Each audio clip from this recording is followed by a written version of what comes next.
Пердетата. Те са едни от най-важните детайли във всеки дом. Освен, че придават завършен вид на стаята, но и със смяната им можем лесно и бързо да променим интериора. Според наблюданията на Мария Панайотова, която от 20 години в този бизнес, домакините у нас слагат нови пердета на около 7-8 години. Последните години определено младите хора се насочват повече към штори. Как си го обяснявате?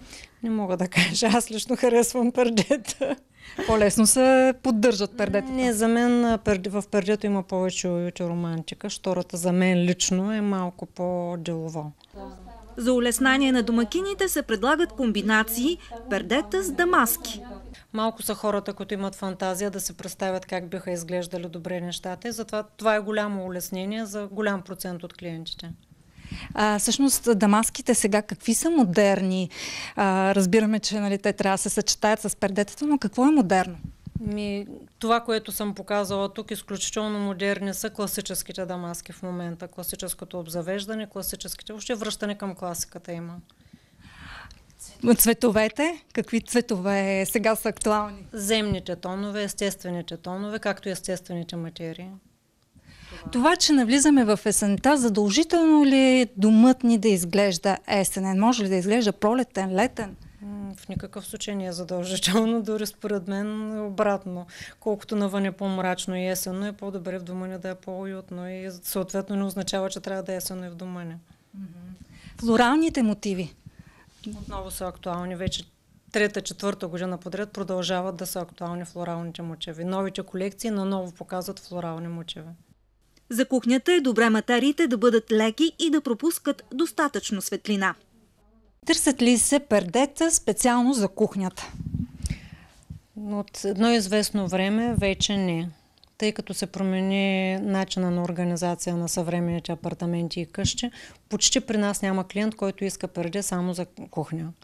Вече кухните са кухня с трапезария и съответно, дори в повечето случаи с холова част и съответно изцяло кухненско перде, каквото продавахме преди 20 години, ние вече не продаваме, тъй като няма търсене.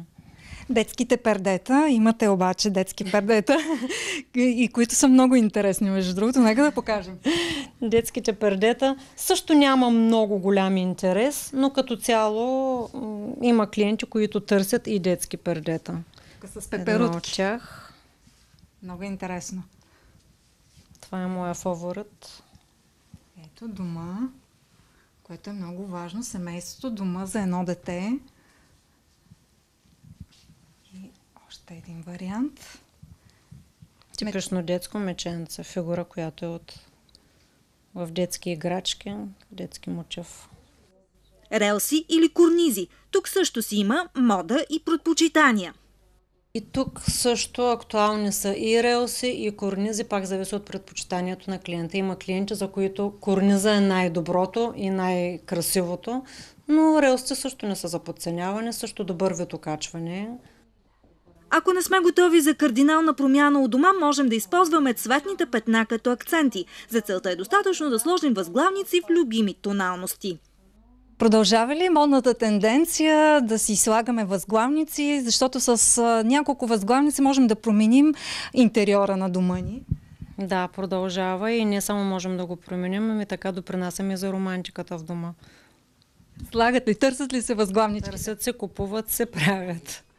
Точно възглавниците, завесите и завивките могат да бъдат първите опити да освежим дома си, преди да преминем към големите промени.